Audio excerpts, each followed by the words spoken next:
Steelers fans, I'm Neal Coolong with Behind the Steel Curtain, and I'm here to talk to you about some training camp battles that are going to go on starting Thursday, July 26th in Latrobe, Pennsylvania. We're going to start off with the offensive line, where the left tackle position seems to be the hottest battle that we'll see in camp. That's going to go between Max Starks and the rookie Mike Adams.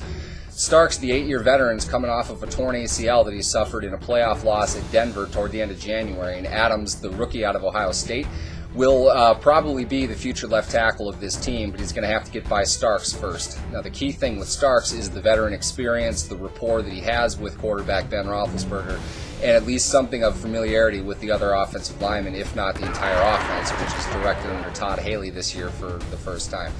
Adams, not having played a snap in the NFL, may be a talented player, but it might not be his time come week one. That obviously depends on whether Starks will be fully rehabbed from his knee injury or not. But if I were a betting man, I'd say that Starks probably has the advantage come week one, but I think that Adams will get a few starts here and there this upcoming season, whether it's by injury or just by ability.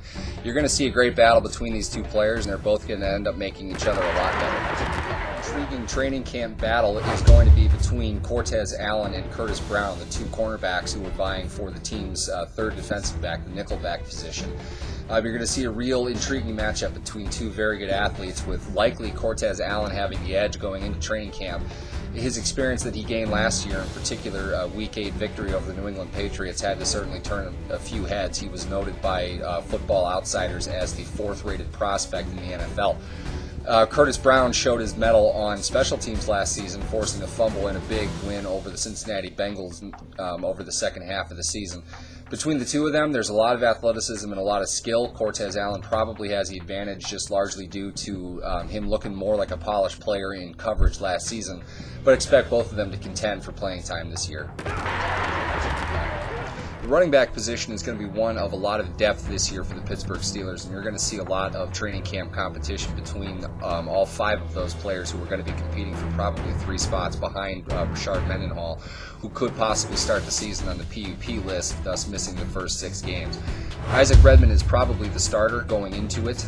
You look for him to get the bulk of the carries, certainly early. But after that, you're looking at Jonathan Dwyer, Baron Batch, Chris Rainey, possibly even John Clay as guys that could contribute this season early and often.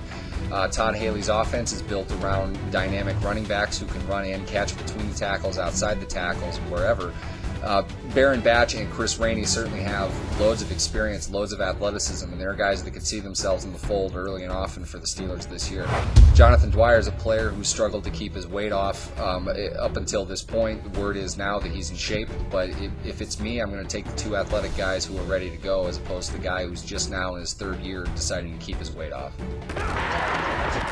We'll move back to the defensive side of the ball, where the Buck linebacker position will have competition between the veteran incumbent Larry Foote and the upcoming rising star, who Behind the Steel Curtain did an interview with earlier this spring, Stevenson Sylvester. Between the two of them, Foote is the guy who understands the defense backwards and forwards. He's spent the vast majority of his career in Pittsburgh. But Sylvester is the better athlete. He's bigger between the two of them. And while he had limited time last year playing, he told us that he spent a lot of time working on it this season, really learning the nuances of everything that Dick LeBeau's defense brings. He spent a lot of time with James Ferrier, who was released, the former Buck linebacker. And it looks as if Stevenson Sylvester will be the guy in the future, but I think for now Larry Foote is going to be the starter going into camp. And we're going to wrap the Steelers training camp battles up tonight with the ever-luxurious kicking position, where Sean Sweezum had a less than adequate effort last year, forcing the Steelers to bring in undrafted rookie Danny Ratman out of southern Mississippi.